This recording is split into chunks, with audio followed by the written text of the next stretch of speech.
Quisiera que abran sus Biblias en Juan 11, del 28 hasta el 44. Ya conocemos a todos los que aparecen en escena, ¿verdad? Aparecen María, Marta y Lázaro, una familia muy conocida y por lo que vemos era muy amada del Señor, ¿verdad? Dice en Lucas 10 que el Señor Jesucristo iba a casa de Lázaro, de Marta y de María. Pasaje que todos conocemos y por lo que conocemos muy bien a Marta, ¿verdad? Le dice Marta al Señor Jesucristo: Señor, ¿no te da cuidado? Como diciéndole, ¿no te importa que mi hermana me deje servir sola? El anfitrión está preguntándole al convidado: oye, ¿no te importa que mi hermana esté ahí sentada? Como que es una pregunta fuera de lugar. Yo creo que si tú tienes un invitado, lo que tú haces, aunque estés cabreado, estés mosqueado de ver que tu hermano no te ayuda, pues tú sigues y ya después le echarás la bronca, ¿no? Yo creo que estamos de acuerdo. Yo creo que esta es una pregunta fuera de lugar. Pero yo me imagino la escena, los invitados, Jesús ahí, María ahí sentada escuchándole y Marta echándole la bronca a la hermana, pero a través del Señor Jesucristo. Yo creo que es un momento muy incómodo. Yo creo que ya los demás invitados también se sentirían incómodos, ¿verdad? En nuestra cultura quizá alguno diría de espontáneo: te ayudo, pero en ese lugar, en ese momento, eso no cabía. Le tocaba a los anfitriones atender. Por lo tanto, a mi parecer estaba muy fuera de lugar la pregunta o el reclamo que hacía Marta. ¿Cómo es posible que vaya a decirle eso al Señor Jesucristo? Algo que me deja todavía más pensativa y me sacude es ver la actitud de María. Porque Marta fue muy osada, Yo me haría que no está pasando nada. Haría el mejor esfuerzo por servir bien. Pero decirle algo a él, no. Pero yo creo que más osada fue María. Porque María estaba sentada a los pies de Jesús. Y yo creo que todos tenemos esa tendencia, que cuando leemos este pasaje nos imaginamos a María y a Jesús solitos, los dos ahí sentados hablando. Pero yo cuando estuve pensando en esto dije, no, espera, si el Señor Jesús venía con sus discípulos siempre. Es más, cada pasaje en el que el Señor Jesucristo se quedaba solo lo dice categóricamente, como cuando fue con la samaritana. Nos dice claramente que el Señor se quedó solo esperándolos en el pozo. ¿Recuerdan ese pasaje? Pero aquí en los pasajes anteriores nos dice que venía con sus discípulos. Es decir, no venía solo, había más que una sola persona a los pies de Jesús escuchándole. Y eso es algo muy importante porque dice la historia que aquellos que se consideraban discípulos se sentaban a los pies del maestro. Por eso digo que María era demasiado osada, muy determinada, porque en sus tiempos no era común que las mujeres estuviesen sentados a los pies de un maestro. Esto era muy común para los varones, eso ya era algo normal, que un discípulo estuviese a los pies de su maestro, pero una mujer sentarse a los pies del maestro, aquí vemos que María, a mi modo de ver, está rompiendo muchos parámetros. Es que ya habrían dos motivos para que el Señor Jesucristo hubiese corregido a María si ella hubiese estado haciendo algo que él no lo hubiese visto correcto. Primero, oye, muchacha, vete a ayudar a tu hermana, mira la pobre que anda como trompo ahí dando vueltas y tú estás aquí toda muy cómoda, ayúdala. Pero el Señor no le dijo nada. Y al contrario, lejos de decirle algo: María, ¿qué haces aquí? Estoy aquí con los varones, estoy enseñando, ¿por qué no te vas a la cocina? Cualquiera esperaría, más los que atacan al Señor Jesucristo de machista, ¿verdad? O de la Biblia, que es machista, esperarían algo así. Miren lo que hizo el Señor Jesucristo. Le dice a Marta, en lugar de llamarle la atención a María, reconviene a Marta y le hace ver algo importante. Le dice: Marta, tú estás afanada y turbada, con muchos quehaceres. Ahí, mucho cuidado. No es que el Señor esté diciendo, está mal lo que estás haciendo. No, está bien. Pero estás afanada y turbada. Y aquí vamos a hacer el primer alto. Porque cuando una persona hace algo por amor, tú no te esperas que esa persona esté ni afanada, porque el afán es pecado, por nada estéis afanosos, ni tampoco turbada. Aquí vemos que Marta estaba afanada y turbada porque el Señor Jesucristo se lo dijo claramente. Y miren, 1 de Pedro 5:2 nos dice: cuiden del rebaño que Dios les ha encomendado, y cuando lo hagan, háganlo con gusto, Marta estaba haciendo esto con gusto. Quizá empezó bien contenta, ¿verdad? Pero si el Señor le dijo, afanada y turbada estás, es porque estaba así. A las pruebas nos remitimos. Estaba cabreada, afanada, turbada y cabreada. ¿No es verdad? Porque ¿cómo le dice? ¿No te importa que mi hermana no me ayude y esté sentada? Eso quiere decir que ya no lo estaba haciendo con gusto. Y esa es la primera lección que tenemos que ver nosotros. Porque muchas veces estamos como Marta. Normalmente este pasaje veo que lo usamos cuando queremos exhortar a la congregación a que, lejos de estar empecinados en sus quehaceres personales, piensen también en la obra de Dios. Pero ahora yo quiero ir un poquito más allá. Sí, pensemos en la obra de Dios, pensemos en el trabajo del Señor, pero pensemos en hacerlo bien, con amor, con una entrega genuina. Amén. Dice, háganlo con gusto. Busquen 1 Pedro 5:2. Háganlo con gusto y añade, no de mala gana. Y a veces pensamos que como aquí le están hablando a los ancianos, Pedro, pensamos que esto solamente es para los pastores, para los maestros, qué sé yo. Pero esto nos está hablando a todos y cada uno de nosotros. Amados, todo lo que hagamos, dice Colosenses 3, sea de palabra o de hecho, ¿cómo lo debemos de hacer? Como para Dios y no para los hombres. Si estamos haciendo todo para Dios, ¿cómo debemos de hacerlo entonces? Excelentemente, con gusto, con excelencia. Amén. Dice, háganlo con gusto, no de mala gana. Amados, si tú haces algo de mala gana, ya estás perdiendo tu corona. O si estás haciendo las cosas para agradar a los hombres o para que los hombres te vean, el mismo Señor Jesucristo te dijo que tu derecha no sepa lo que hace tu izquierda, ni viceversa, porque si no, de cierto te digo que ya tienes tu recompensa. Es decir, los hombres te van a aplaudir y van a decir, ¡oh, qué bien! ¡Uy, no veas, Maribel! ¡Ay, Jocelyn, cómo trabajas! Pero ya esa es tu recompensa. ¿Quieres esa recompensa tú? ¿O quieres una mejor recompensa de parte de Dios?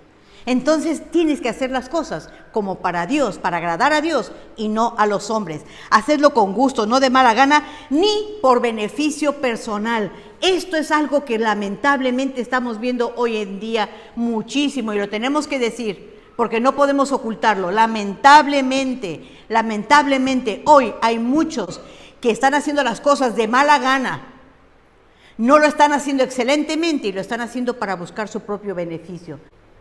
Pero esto es para llamarnos nuestra atención, para que nos cuidemos de no hacer las mismas cosas. Incluso, aparte de llamar la atención a Marta, añade, María escogió la mejor parte y no le será quitada. Es decir, qué bien que estés sirviendo. Incluso Eclesiastés nos dice que todo tiene su tiempo debajo del sol. Todo tiene su tiempo. Hay tiempo para plantar, tiempo para edificar, tiempo para descansar. Marta, está bien, tenía que servir, era la anfitriona, pero hay un tiempo y hay una manera de hacerlo. Cuando tú estás haciendo las cosas como para el Señor, entonces sí vale la pena. Pero hay algo más. Cuando el Señor le dice esto, estamos viendo que Marta está reflejando su ansiedad, su descontento, su frustración y su activismo. Y esto es lo que yo quiero que veamos, amados. Esto nos está hablando a nosotros. Cuidado, caigamos en el activismo. Debemos estar activos, pero no caer en el activismo. Es decir, estar sirviendo a Dios es bueno. Hacer otras cosas que son edificantes es bueno, pero debemos de tener un equilibrio y debemos de estar conscientes qué estamos haciendo, por qué lo estamos haciendo, para qué lo estamos haciendo y para quién lo estamos haciendo. Aquí el Señor se está dando cuenta que Marta ya había olvidado para quién estaba sirviendo. Qué triste, porque yo me imagino todo el trabajo de la pobre mujer y no le valió de nada, porque perdió el objetivo principal. Tenía al maestro allí en su mesa y era una de las últimas veces que el Señor iba a estar sentado a su mesa y se estaba perdiendo la mejor oportunidad. Qué tremendo, ¿no creen? Y nos puede pasar a cada uno de nosotros cuando caemos en la monotonía, cuando hacemos las cosas por hacerlas, cuando las hacemos porque ya no nos queda de otra. Ya me dijo la hermana que dirija la oración, ahora qué voy a hacer, le voy a decir que no, y lo hacemos de mal humor. Lo estamos haciendo para Dios, tu servicio es para Dios, es un privilegio servirle al Señor y no debes caer en eso, ni en la rutina, no estar perdiendo tu esfuerzo, tu energía, haciendo las cosas y que de nada te sirva. Hazlo como para Dios y no para los hombres. Pero si vamos a Juan 11, nos encontramos con otro panorama. Lázaro enfermó y entonces sus hermanas mandaron avisarle a Jesús, y esto nos demuestra que sí, en realidad eran muy amigos. Jesús era muy amigo de esta familia, porque si tú enfermas, ¿a quién le mandas a decir? ¿Al vecino que ni conoces? No, obviamente no. Le mandas a decir a algún amigo, a un hermano cercano, a un familiar, ¿no es verdad? Pues Marta y María hicieron lo mismo y le mandaron a decir: maestro, tu amigo, a quien tú amas, está enfermo. Y el Señor Jesucristo les dice en el versículo 4, esta enfermedad no es para muerte, mas para la gloria de Dios, para que el Hijo de Dios sea glorificado por ella. Es decir, como que les dijo, no es de gravedad. Todos habrán escuchado cuando dijeron: maestro, tu amigo está enfermo. Y el Señor dice: sí, pero esto no es de muerte. Y sigue adelante con sus actividades. Después les dice: Lázaro duerme. Y entonces ellos piensan que está, pues tal vez débil, ¿no? Le dicen: bueno, si está durmiendo ya se sanará, ¿no? Pero ya en el versículo 14, Lázaro está muerto. Esto, amados, muchas veces lo leemos y no nos damos cuenta de que aquí estamos teniendo una prueba de la soberanía, de la omnisciencia de Jesucristo, lo que nos muestra que Él es Dios. Jesucristo no estaba donde estaba Lázaro, sin embargo, Él sabía que Él ya había muerto. Y muchas veces no reparamos en esas cosas. Si algún momento tú quieres una prueba de que Jesucristo es Dios, ahí tienes una, como muchas tantas, pero que no las vemos, no las digerimos porque no ponemos atención. Cuando dijo, ya está muerto, que se esperó 2 días más. Si es un amigo a quien tú amas, tú corres. Pero Él dijo, vamos a esperar. Y todavía tardó 2 días más para llegar a Betania. Es decir, cuando nuestro Señor Jesucristo llegó a casa de Marta y de María, ya Lázaro tenía 4 días de haber fallecido. Y nos encontramos con el primer panorama. Cuando le dicen a Marta que Jesucristo venía en camino a encontrarse con ellas, dice que Marta salió pitando, salió corriendo, dice con presteza, salió a recibir a Jesús. Mientras que María se quedó en casa, como que María nos da aquí la impresión de que es una mujer sosegada, ¿verdad? Mientras que María se ve que era todo nervio, ¿verdad? Como decimos, es un nervio, no se sabe estar quieta. ¿Conocemos personas aquí así? Afortunadamente sí, porque son las que sirven mucho, ¿verdad? Pero hay otros que son muy tranquilitos, muy reposados, que hay que estarles a veces empujando, ¿verdad? Pues aquí, mientras una corre pitando porque ya escuchó que el maestro viene, la otra se queda tranquila en su casa. Y quiero que no perdamos de vista aquí cómo son hermanas de carne, ¿eh? No son hermanas nada más en la fe, en la carne, y son diferentes una de la otra. Lo vemos en casa todos, ¿no? Todos tenemos esos ejemplos. Uno puede decir, uno es muy hablantín, el otro es muy callado. Así estamos con Marta y María, mientras una sale pitando, la otra se queda. Pero lo que me llama la atención es lo que hace Marta cuando llegó a Jesús. Lo miró y le dijo, Señor, si hubieses estado aquí, mi hermano no habría muerto. Está diciendo una gran verdad. Yo creo que Marta había oído o igual vio más de uno de los milagros que Jesús hizo. Incluso, ¿ustedes se acuerdan de la viuda de Naín? Que dice que ya llevaban al hijo a enterrarlo, lo llevaban en el féretro, y el Señor Jesucristo detuvo el féretro y resucitó al muchacho, ¿se acuerdan? Es decir, ya había un antecedente de que Jesucristo daba vida a los muertos. Yo creo que Marta oyó o vio, pero esto ya se corrió como la pólvora, ya lo sabía. Y yo no sé cómo mirar este desplante de Marta, pero yo creo que casi está reclamándole al Señor. ¿Por qué no llegaste antes? Si tú hubieras estado aquí, yo sé que tú hubieses hecho algo y mi hermano no se hubiese muerto. Si tú le diste la vista al ciego, si has levantado al paralítico, si has resucitado al hijo de la viuda de Naín, mi hermano no se hubiera muerto. Y estaba diciendo una verdad, pero como lo estaba diciendo, es algo que debemos de tener cuidado. Muchas veces la confianza que tenemos con el Señor nos hace tomar una postura como la de Marta. ¿Han oído cuando esas oraciones que dicen, y yo declaro, y yo decreto, y exigiéndole a Dios que ayunan, como si vamos a obligar a Dios a hacer las cosas? Tengamos cuidado, amados, porque a veces la familiaridad nos hace que perdamos el objetivo. Nosotros somos los siervos, Él es el Señor. Somos nosotros quien debemos de estar honrándole, no pidiéndole cuentas. Aquí, a mi parecer, Marta no está con la mejor actitud. ¿Está diciendo una verdad? Sí, pero no de la mejor manera. ¿Están de acuerdo? Si hubieras estado aquí, mi hermano no hubiera muerto. Era cierto, pero no era la manera de decirlo. Después le dice, fíjense, como que está como camaleónica aquí. Mas también yo sé que si tú le pides algo a Dios, Dios lo va a hacer, Dios te va a escuchar. Les digo, seguro que oyó lo que pasó con la viuda de Naín y con muchos milagros más. Y estaba diciendo lo correcto. Yo sé que si tú le pides algo a Dios, Dios te va a escuchar. Es como ahora te reclamo, pero ahora me doblo las manos y me rindo ante ti. Así estamos muchas veces todos, ¿no es verdad? Muchas veces llegamos a pedir exigiéndole al Señor y de repente nos acordamos que tenemos que estar sumisos, humildemente, esperando que Dios actúe con misericordia. Ahora le dice el Señor, tu hermano resucitará. Fíjense, está usando ese término, resucitará, porque ya había resucitado al muchacho antes. Y Marta le dice, sí, yo sé que va a resucitar en el día postrero. Estas tres cosas que vemos aquí de Marta me hacen pensar en muchos de nosotros. ¿Cómo es que Marta sabía tanto? Porque ahí está diciendo, uno, si hubieses estado aquí, mi hermano no hubiese muerto. Es decir, ¿había fe en Marta o no había fe? ¿Sabía que había poder en Jesús, sí o no? Después le dice, yo sé que si tú le pides algo a Dios, Dios lo va a hacer.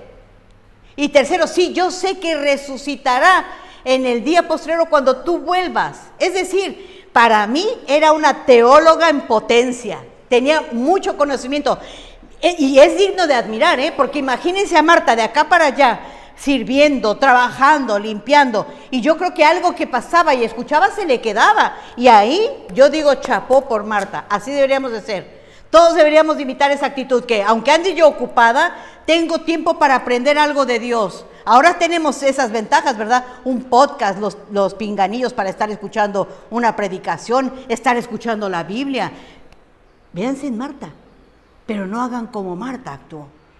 Porque el Señor Jesucristo le dice aquí, Marta, yo soy la resurrección y la vida.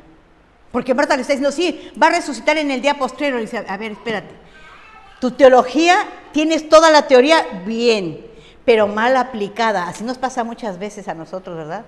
Tenemos mucho conocimiento, pero lo aplicamos mal. Le dice, yo soy la resurrección y la vida. Y el que crea en mí, aunque esté muerto, vivirá. Aunque esté muerto. Es decir, la muerte no es el fin, Marta. Quiero que veas más allá. Va a tener vida todo el que cree en mí. Y dice algo tremendo, que esto nos compete a cada uno de nosotros. Y todo aquel que vive, es decir, cada uno de nosotros, tú y yo, que estamos vivos aquí hoy, todo aquel que vive y cree en mí, no morirá eternamente. ¿Qué palabras? Es decir, le está dando doble esperanza para su hermano y para ella. Sí sabes mucha teología, tienes conocimiento, pero ahora aplícalo. ¿Crees esto, Marta? ¿Tú crees que esto es posible? ¿Cómo le dice? Sí, Señor, yo he creído que tú eres el Cristo. ¿Quién hizo una confesión similar a ella? ¿Quién dijo? Exactamente. ¿Quién dice los hombres que soy yo? ¿Y qué dijo Pedro? Tú eres el Cristo, el ungido de Dios, el Hijo de Dios, el Mesías. ¿Pero qué hizo Pedro después? Lo negó. Y el Señor le dijo, ¡Uy, Pedro!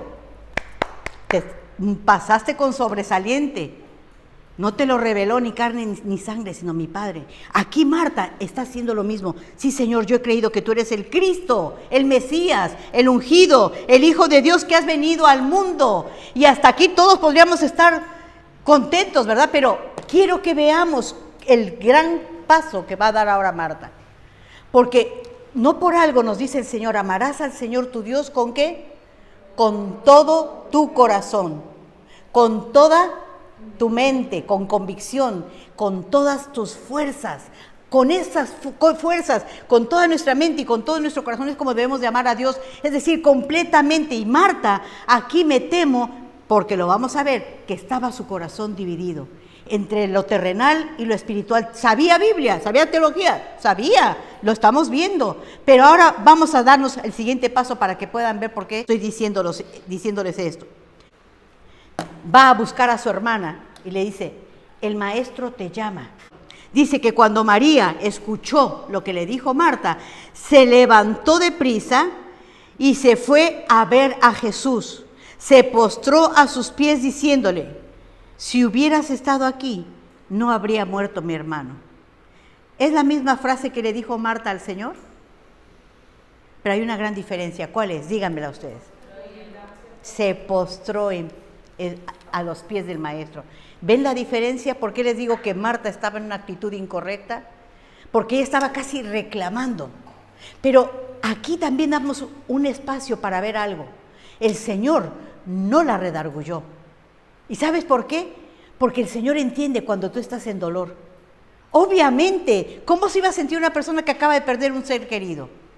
En dolor, en angustia. Y el Señor, lejos de llamarle la atención, la recondujo a que su teología fuese más práctica que pura teoría nada más. Le dice, ¿crees esto? Miren la manera en que le habla el Señor. Pero miren también la forma en que María está actuando. Cuando miré en la porción que dice que María fue inmediatamente y se postró a sus pies y dijo las mismas palabras que Marta, pero hizo dos cosas diferentes. Y yo me preguntaba, ¿en qué radica la diferencia de una y la otra? La reacción de una y la reacción de otra. ¿En qué creen que está la diferencia? ¿En qué creen que está el efecto de la reacción de una y de otra? ¿En qué? La humildad, que es producida ¿por qué? Porque pasó tiempo a los pies del maestro, como una discípulo.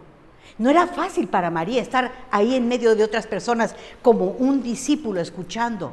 Ella sabía que se estaba enfrentando a una gran crítica, a ser rechazada, pero no le importó con tal de estar a los pies del maestro. Y se nota que había una gran diferencia, porque lo que había en María y lo que había en Marta era práctico y la otra era pura teoría. La teoría es buena, pero hay que llevarla a la práctica y tiene que ser de todo corazón, con toda tu mente, con todas tus fuerzas. Amén. Tenemos que aprender de María. Entonces Jesús dice que cuando vio a María llorar, porque Marta no lloró, qué curioso, ¿verdad? Marta no se arrodilló, pero María sí se arrodilló a los pies de Jesús y lloró. Y eso conmovió al maestro. Qué tremendo eso, amados. Esto es para ti, esto es para mí. Mi dolor le importa al Señor, amén. Tú no eres un extraño para Dios, tu dolor no es extraño para Dios, como si no fuese nada. Él se duele con nosotros también. La palabra de Dios nos dice, Jesús entonces, al verla llorando, y a los otros judíos que estaban allí, que también estaban llorando, hicieron que Jesús se estremeciera en espíritu y se conmovió. Qué palabras más tremendas. Jesús 100% hombre y 100% Dios. Cuando te digan, ¿dónde puedes demostrarme que Jesús es 100% hombre? Se conmovió y se estremeció de corazón. Era hombre, era Dios en carne. Pero también versículos anteriores del mismo capítulo nos dice que Lázaro está muerto. ¿Cómo vas a verlo si no está ahí? Porque es Dios y porque es omnisciente. Amén. Qué tremendo, ¿verdad? Cómo en un solo pasaje podemos encontrar tanta riqueza. Vemos una María obediente, humilde y sin máscaras. Muchas veces a nosotros nos cuesta derramar una lágrima. Te preguntan, ¿cómo estás? Y estás que te llega el agua hasta por aquí, que no puedes ni respirar. Estoy bien. Esa falsa espiritualidad, amados, no es buena. Es bueno abrir nuestro corazón con quien tengas confianza, pero sobre todo con Dios. Delante de Dios, para que Dios enjugue tus lágrimas. Amén.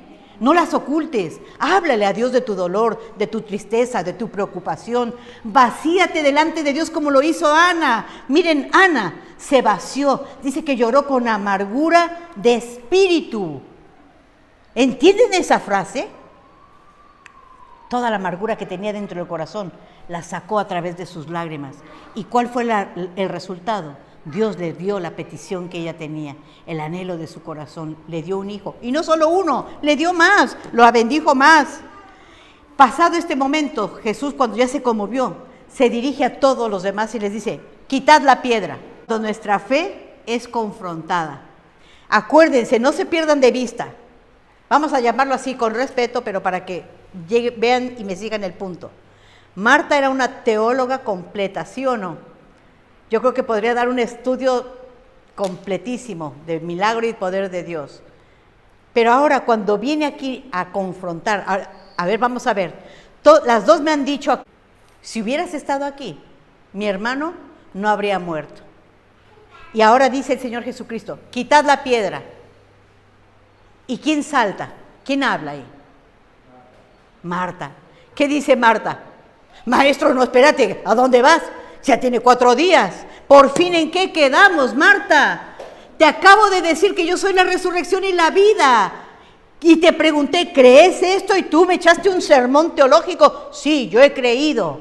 ¿Estás creyendo o no? Es pura teología aquí de letra en tu cabeza. ¿Se dan cuenta, amados? Tú y yo muchas veces pasamos por la misma escuela, lamentablemente.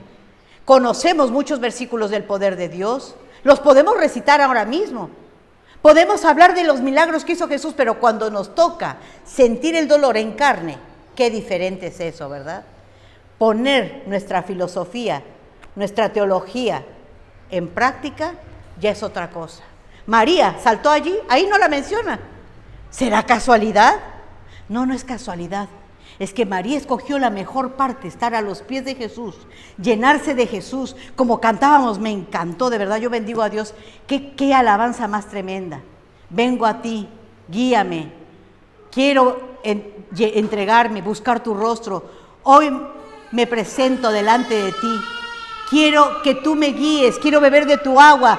Eso es lo que estaba haciendo María. Por eso en el momento de la necesidad, María se mantuvo firme. María no dijo, no Señor, ya tiene 4 días de muerto. Pero Marta sí. ¿Se dan cuenta cómo nuestra fe tiene que ser probada? Amados, no creamos que lo sabemos todo. No creamos que ya lo aprendimos. Hoy tú puedes haber pasado una prueba y la pudiste haber pasado bien. Pero no creas que eso ya te exime de seguir velando y estar en guardia. Tenemos que estar vigilando porque en cualquier momento tu fe volverá a ser probada.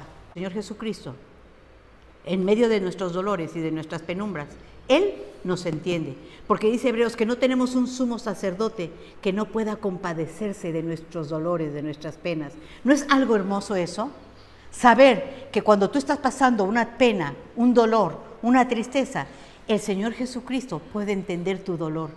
Por eso te animo, amados, que cuando estés pasando una necesidad, un dolor, una tristeza, busques al Señor, derrama tu alma delante de Él. ¿A quién más iremos? Pedro le dijo también eso. ¿A quién iré, Señor, si solamente tú tienes palabra de vida eterna? Solo tú me puedes dar el consuelo que necesita mi alma. Solo tú puedes calmar mi dolor. Amén. Busquemos al Señor, vengamos como María y aprendamos a estar firmes en Él. Pero ahora, no solamente esta fue la prueba de fe, ahora viene una prueba mayor, que esa es la que yo quisiera que todos nos enfoquemos en lo que hizo María.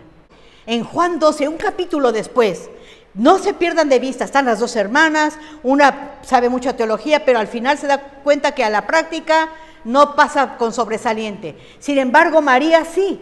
Y ahora vemos que ya cuando levantaron la piedra, movieron la piedra, el Señor dio la orden, ¿verdad? Y dijo, Lázaro, sal fuera. ¿Y qué sucedió? ¿Se levantó Lázaro? Se levantó. Y dice que venía todavía atado de manos y de pies. ¿Ustedes se lo imaginan?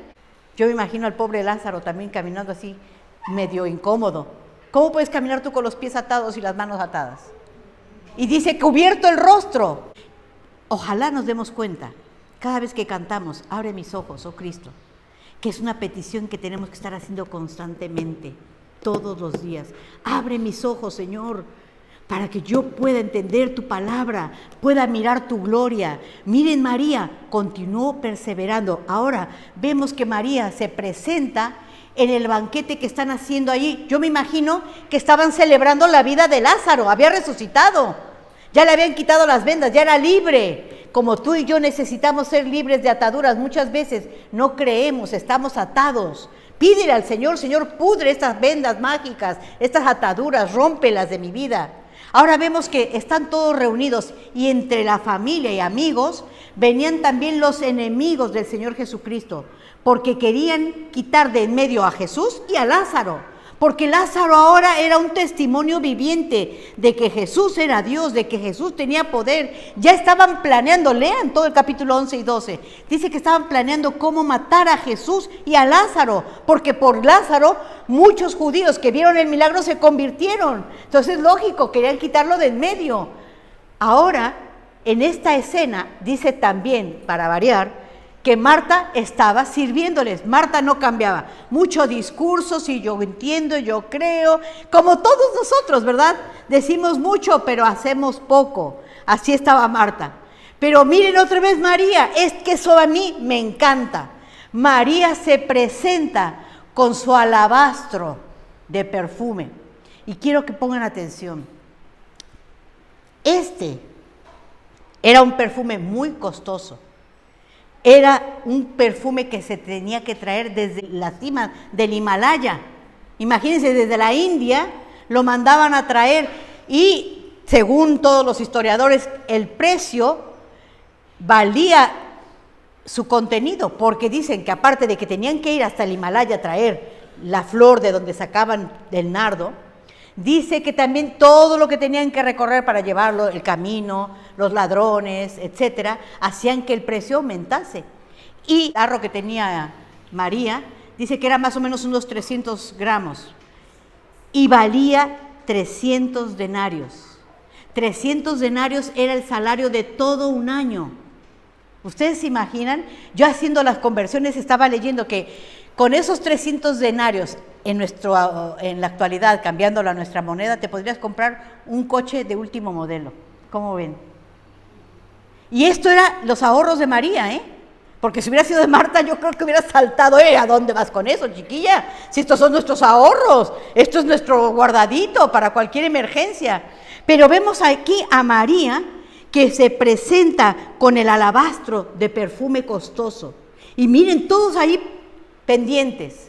Otra vez, ustedes están, es que yo lo veo y me emociona, porque es una mujer. Ninguno de sus discípulos lo hizo. Estaba ungiendo al maestro, preparándolo para su muerte.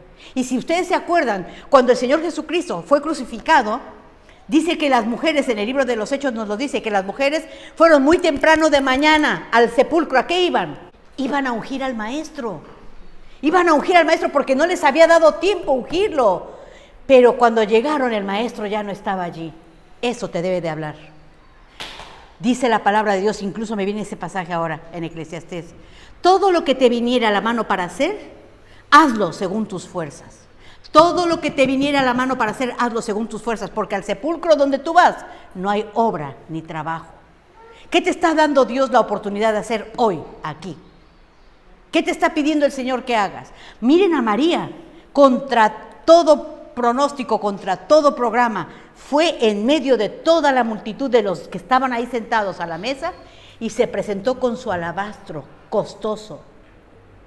Y me toca saber que dice que lo rompió y lo virtió delante del Señor. ¿Qué harías tú con un perfume costoso? ¿Cómo usas el perfume costoso? No te echas ahí, ¿verdad? Venga, ¿cómo le haces? Hasta dicen una gotita aquí, ya hasta sabemos los puntos claves, ¿verdad? Para que dure, no se gaste y no tengo yo que gastar otra vez. María no contempló un gasto. Ella lo partió y bañó al Señor, lo ungió. En unas partes dice que ungió sus pies, en otras nos dice que ungió su cabeza. Y también nos dice que lo secó los pies con sus cabellos. Ahí nos está hablando de la humildad, de la entrega de María.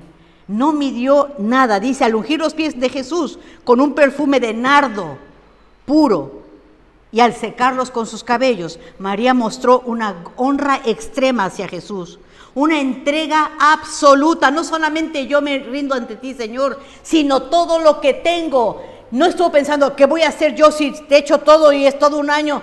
No pensó en eso. Sin embargo, los varones que estaban alrededor, entre ellos uno principalmente, dijo, uy, qué desperdicio. Cuando tú sirves al Señor, ¿no te dicen lo mismo? ¿Para qué vas tanto a la iglesia? ¿Para qué vas? ¡Qué desperdicio! Estás desperdiciando tu tiempo, tu juventud. ¿No te dicen eso la gente? Así le estaban diciendo a María. Y a María no le importó, no interrumpió su adoración. Siguió secando los pies del Maestro. Ella está demostrando un sacrificio total, una adoración sin reservas, con todo su corazón, con toda su alma, con todas sus fuerzas. ¿Así estás adorando tú a Dios? ¿Así es como tú te estás entregando a Dios? Eso es lo que Dios está esperando de cada uno de nosotros. Una entrega total, un sacrificio diario, constante, como dice Romanos. Presentad vuestros cuerpos como un sacrificio vivo, santo y agradable a Dios, porque ese es vuestro culto racional. Una adoración sin reservas. No me importa quién me vea, no me importa que me critiquen. Yo voy a adorar a mi Dios y me voy a dar entera y le voy a dar todo lo que soy y todo lo que tengo. Amén. Ese es el ejemplo que tenemos que seguir. Una familia, pero solamente una de ellas dio cátedra de que lo que oía lo ponía en práctica. Yo pienso, cuando venía reflexionando sobre esto, dije, pues Lázaro la tuvo fácil, ¿verdad? Porque a Lázaro no le tocó hacer nada, solo estar muerto. Solo estar muerto, ¿te parece poco? Eso también es lo que tú y yo tenemos que hacer. Morir a nosotros mismos para que la vida de Cristo fluya en nosotros. No teología, no conocimiento, teología y conocimiento con la práctica. Amén. Vamos a ponernos en pie. Y espero, amados, de verdad, que el Señor te haya hablado y que no tengas reservas al servir al Señor. Que no te importe lo que otros piensen. Que no te importe que seas señalado por hacer lo correcto ante los ojos del Señor. Que te acuerdes de que el Señor Jesucristo te entiende en tu dolor y está esperando a que acudas a Él. Que Él no te va a condenar como no lo hizo con Marta, porque conoce tu corazón, entiende la situación en la que estás, pero ven, entrégate a Él, muere como Lázaro para que puedas levantarte a nueva vida. Amén. Padre, te damos gracias por este tiempo y por la oportunidad que tú nos das. Gracias, Señor, porque tú eres un Dios de misericordia. Tú eres un Dios que nos entiende. Gracias, Padre, por ese amor tan infinito que tú nos tienes. Gracias, Señor, porque sabemos que podemos acudir a ti en todo momento. Padre, te pedimos en el nombre de Jesús que tú nos perdones por nuestros errores, por nuestros pecados. Perdónanos, Señor, cuando somos indiferentes, cuando creemos que tenemos autoridad para exigirte, para demandarte. Ayúdanos, Señor, a imitar la entrega de María, a buscarte con todo nuestro corazón, a saciarnos de ti, a rendirnos delante de ti, a no importarnos el qué dirá, a seguirte hasta el final y permanecer fieles, Señor, hasta que tú nos llames a tu presencia. Queremos caminar, Señor, en integridad, en rectitud, y te necesitamos, Señor. Ayúdanos, te lo pedimos en el nombre de Jesús. Amén.